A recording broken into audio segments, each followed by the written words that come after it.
Hello friends, कैसे हो। मैं आशा करती हूँ कि आप लोग बहुत अच्छे होंगे और मन लगा करके पढ़ाई कर रहे होंगे। दोस्तों, आज की क्लास आपके लिए बहुत ही महत्वपूर्ण है और वो है आपकी मैथ यानी कि गणित। तो जिन भावी अध्यापक और अध्यापिकाओं को गणित से डर लगता है तो वो समझेंगे कि आखिरकार आपके सीटेट में गणित के क्वेश्चन किस तरीके के आते हैं और आप इन्हें चुटकियों में हल करेंगे। तो आज की आपकी क्लास है प्रकृति एवं महत्व। और दोस्तों, जो भी आपके गणित के क्वेश्चन आते हैं ये 15 नंबर आपके कंटेंट पे आते हैं और 15 नंबर की होती है आपकी पेडागोगी यानी कि समझ पर आधारित। तो आपको गणित से बिल्कुल भी डरना नहीं है। बहुत अच्छे नंबर आप मैथ में लेकर के आएंगे। सिर्फ आपकी पकड़ अच्छी होनी चाहिए, क्या, समझ। क्योंकि आप क्वेश्चनों को देखेंगे, बहुत ही इजी क्वेश्चन आपके गणित में आते हैं, जैसा कि आप स्क्रीन पर देख पा रहे हो। पहला क्वेश्चन है कि the nature of mathematics is, यानी गणित की प्रकृति क्या है। जो गणित होता है उसकी प्रकृति क्या होती है। तो देखो, आप आराम से दे सकते हैं इसका आंसर सजावटी। तो सजावटी दोस्तों गणित की प्रकृति नहीं होती है। तार्किक, तार्किक यानी कि इसमें तर्क करने की प्रकृति होती है। कठिनता नहीं होगा, सामान्य के लिए नहीं है। तो इसका सही ऑप्शन जो है वो है दोस्तों आपका बी, यानी कि तार्किक जो है गणित की क्या होती है, प्रकृति होती है। ठीक है। अगला क्वेश्चन है, एक प्राथमिक स्कूल की, यानी प्राथमिक का मतलब होता है 1 to 5, जो मैथ आएगा आपका 30 नंबर का वो आपका प्राइमरी लेवल का होगा।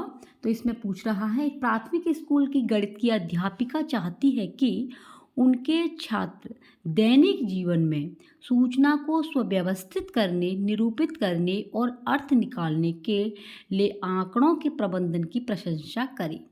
निम्नलिखित में से कौन सा अध्यापिका को अधिगम के परिणामों को प्राप्त करने में सहायता करेगा। तो इसमें क्या है, क्वेश्चन लेंथी आते हैं, क्वेश्चनों को आपको समझना है और फिर आपको आंसर देखना है। तो सबसे पहले पाठ्य पुस्तकों में से हल किए हुए उदाहरणों पर चर्चा करना। उदाहरणों पर चर्चा करना ये नहीं है। विविध रेल समय सारणियों का समाचार पत्रों में प्रकाशित सर्वेक्षणों आदि का उपयोग करना। देखो, विविध यहाँ भी दिखाई दे तो ये पॉजिटिव वर्ड है, सेकंड ऑप्शन बिल्कुल सही है। ठीक है। और दोस्तों, गणित में आप अच्छा स्कोर करना चाहते हैं तो आपको जो करना क्या है कि जो 1 मंथ के आपके जो सीटेट की क्लासेस यानी कि आपके एग्ज़ाम हुए थे ऑनलाइन, आप उनको दोस्तों अपने को हल कीजिए। जो 1 महीने तक एग्ज़ाम चले थे आप उन्हीं पेपरों को हल करें, आपका मैथ एकदम अच्छा हो जाएगा।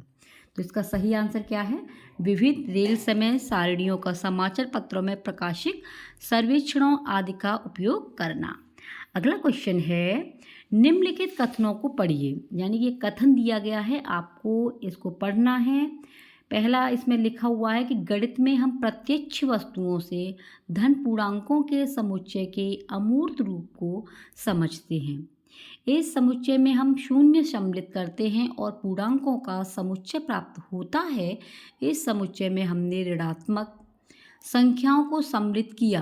पूर्णांक समुच्चय को पाने के लिए पूर्णांकों में हमने धनात्मक और ऋणात्मक भिन्नों को जोड़ा। परमीय संख्या का समन्वय पाने के लिए उपयुक्त कथन इसे प्रतिबिंबित करता है।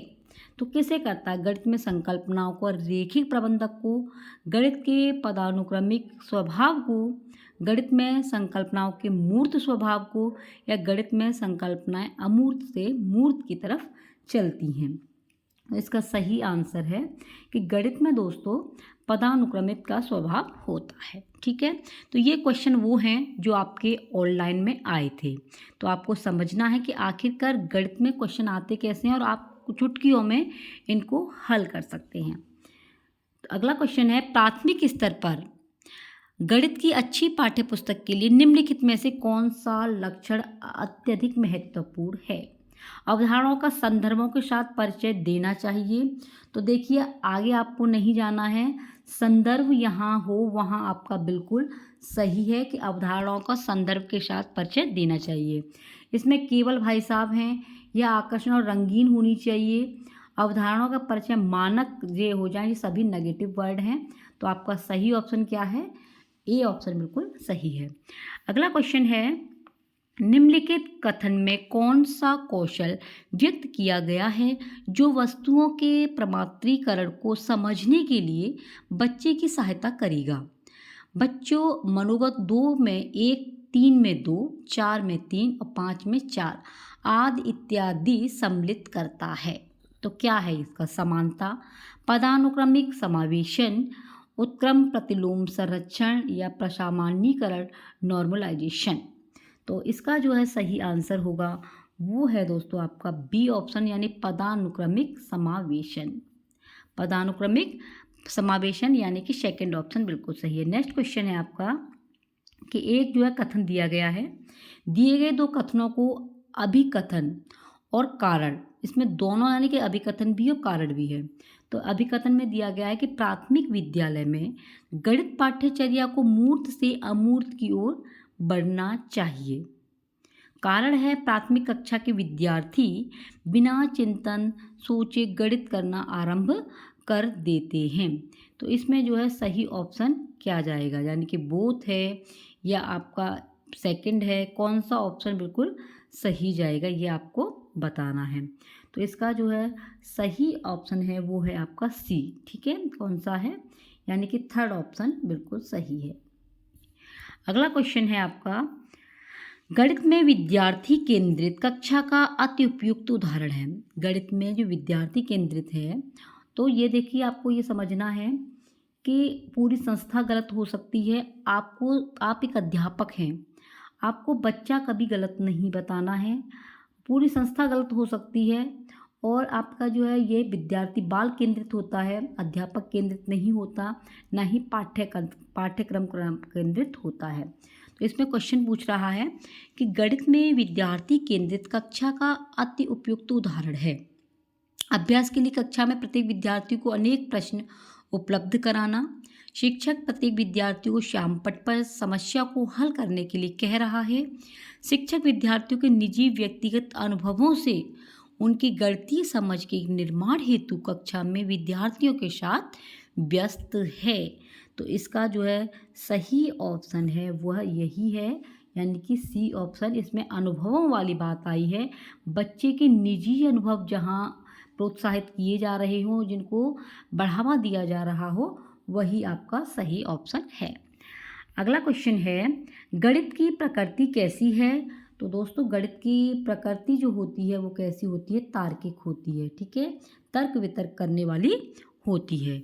अगला क्वेश्चन है आपका, गणित से भयभीत होने और उसमें असफल होने के लिए निम्नलिखित में से किसे एक कारण नहीं माना जा सकता?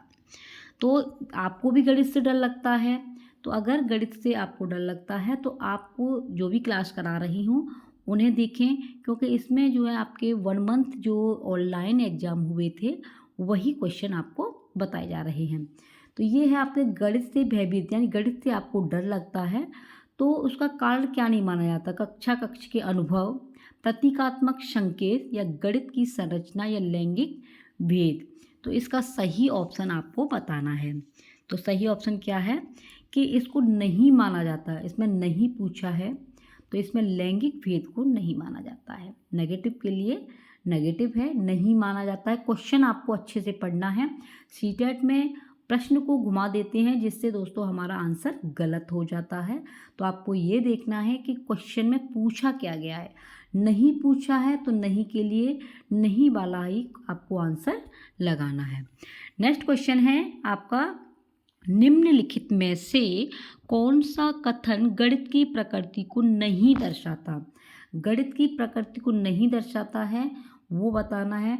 गणित की अपनी भाषा होती है जिसके माध्यम से सूत्र प्रत्यय सिद्धांत का प्रतिपादन किया जाता है, ये तो सही है।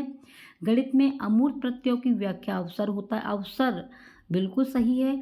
गणित में सामान्यीकरण का क्षेत्र संकुचित होता है, देखो संकुचित नहीं होता, विशाल होता है।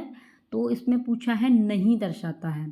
संख्याएं, स्थान, मापन आदि गणित का आधार है, ये बिल्कुल सही है। तो नहीं के लिए आपको नहीं वाला ऑप्शन देखना है, इसलिए इसका सी ऑप्शन बिल्कुल सही है। तो ये थे दोस्तों आपके महत्वपूर्ण प्रश्न। इस तरीके से मैथ में आपके प्रश्न आते हैं, यानी कि आपको 15 नंबर जो हैं इसी तरीके से मिल सकते हैं अगर आप अपनी समझ को बढ़ा पाएंगे। तो ये होते हैं आपके पेडागोगी और क्वेश्चन लेंथी होते हैं, इसलिए दोस्तों आप लोग प्रैक्टिस करें। और प्रैक्टिस के लिए आपके पास में sheeted.com है, वहाँ से पुराने पेपर आपको आसानी से मिल जाएंगे।